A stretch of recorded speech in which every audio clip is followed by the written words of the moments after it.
a very short period of time, what I want to do, I'm in the process of writing a new book at the moment. This is my third book on the subject of search, and it's so dramatically different to the other two. So what I'd like to explain this morning is a little bit of history about the World Wide Web, which is essential to find out how we got on the search path that we're on at the moment, and why, after a period of time, even Google has now realized we may have taken the wrong path.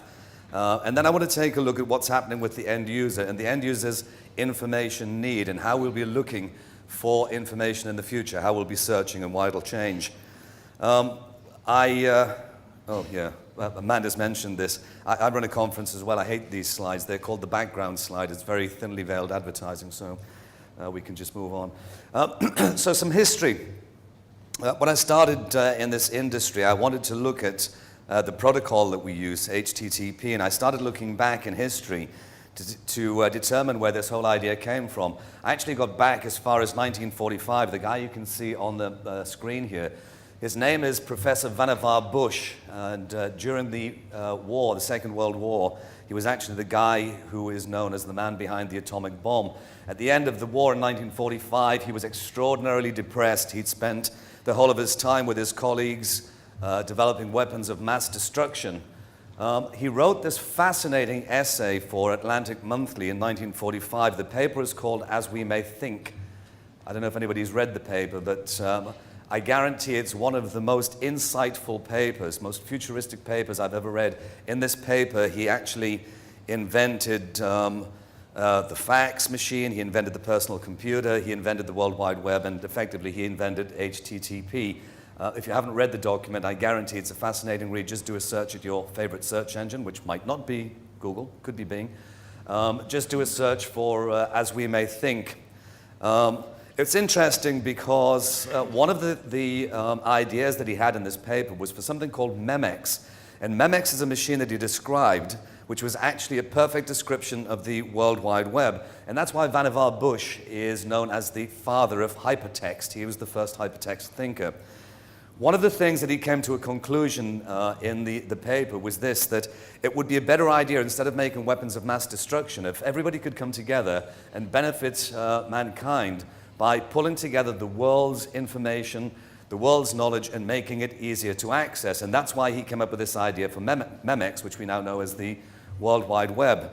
It's an interesting concept. If you read that quote at the bottom there, making all previous collected human knowledge more accessible. If we skip forward a century, look at these two guys. This is Larry Page and Sergey Brin, who are the founders of Google. Back in 1998, they created this statement, which was their mission statement. Does it look familiar to you? Google's mission is to organize the world's information and make it universally accessible and useful. They did that in 1998. Their idea was to crawl the web and to bring all of the world's information together.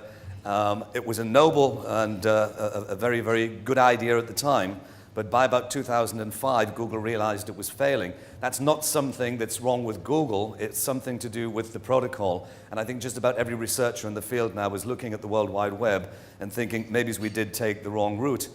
So why did we take this route in the first place? This is a British scientist for a change. His name is Tim Berners Lee, or Sir Tim Berners Lee. He's the guy who invented the World Wide Web. I'm going to pause for a second here and just make sure, I know you guys work in analytics in the industry. Everybody is aware of the fact that the internet and the World Wide Web are two entirely different things, yes? Because we use internet and World Wide Web interchangeably, people tend to think it's exactly the same thing. The internet's been around for a very long time, a lot longer than the World Wide Web. So in 1989, this physicist, Sir Tim Berners Lee, was sitting having a coffee at the Nuclear Physics Center in Geneva, where he was working at the time. And he was talking to an engineer, and one of the engineers explained to him that the building that they were sitting in was actually the largest internet hub in Europe.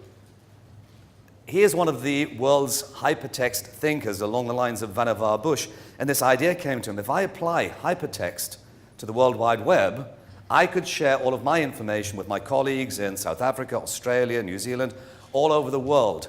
And basically he was working on the same idea as Memex. And as you can see from that statement there, ta-da, he invented the World Wide Web over lunch.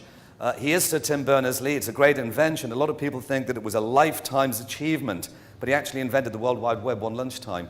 And that's when we started on this journey with HTTP and HTML and the first browser, which he invented himself. In 2001, I wrote the second edition of a book that I'd started originally. It was an SEO book, search engine optimization, and most of what I was writing about in the first book I didn't realize was spam. I just thought I was doing a great job for my clients at the time. There was a search engine called Alta Vista around at the time before Google came around. And I remember saying to one of my clients one day, giving them a call and saying, "You've got the top 30 at Alta Vista." And the guy said, I'm in the top 30. I said, "No, you are the top 30 from number 1 to 30. It's all you guys. You've got it." For a long while, I think there was a wanted poster hanging for me at the reception area of Alta Vista. By the time I got to the second book, instead of using anecdotal evidence, I'd actually been given a book on information retrieval. It was a search engine engineer who had suggested that I should read this book on modern information retrieval. And I started to understand a lot more about the workings of information retrieval and how search engines work. So the second edition of the book, I wrote how search engines work. I managed to condense it down to 80 pages. And that's the short version of how search engines work. And I realized at the end of the 80 pages, even though I could get it because I'd been working on it for so long, that trying to explain it was really difficult. So I asked around a lot of people if there was a schematic or a diagram about search engines that I could use. There wasn't one around at the time, so I actually created this one out of necessity. And believe it or not, a couple of search engines borrowed this one from me. It looks very, very complicated, and it certainly is. There are two sides to this, as you can see from the very modern computer at the top right. It was quite some time ago when I put this together. On the left-hand side, you can see the globe and that kind of checked background, and that kind of represents a graph, and that's the way that search engines look at the web. We kind of just look at them as web pages linked together, but search engines look at the World Wide Web as a graph, following all of the links and where they actually connect to. And in this industry, in SEO, we've been fascinated by how crawlers work and spent far too much time looking at how crawlers work, making websites accessible so you could get pages and pages into Google's index or Bing or Alta Vista as it was at the time, without spending a lot more time understanding what's happening on this side. So I was actually looking at this computer and thinking about the person at the other end, looking at the results in search and thinking, I know how Google got the information, but why does this page rank higher than the other one? Why is one page doing better than the other? Because they look like they have the same information. And I became fascinated with network theory and the way that documents were ranked. So we went through this phase where text on a page was the most important thing. I'll just skip through this very quickly. Spiders crawl the web, spiders, crawlers, whatever you want to call them. They had a major problem back in around about 1998, 99, understanding how to rank pages because they were only using text on a page. And text on a page is still important. It's important to have keywords on there. But it's very, very difficult to rank a page authoritatively if all you do is look at the text. Just using a machine to gauge which page has one word more times than another actually doesn't give you a great idea of the most authoritative pages. In terms of analogy, if a music student writes a paper on Beethoven's Fifth Symphony, for instance, and then you get a world-renowned conductor like Andre Previn, who also writes about Beethoven's Fifth Symphony, which one do you think should be the most authoritative? We'll go with Andre Previn, yeah? Well, actually, just looking at the text on a page, when you've got millions of pages, the music student could turn up at number 1. So that was the problem with determining this abundance problem.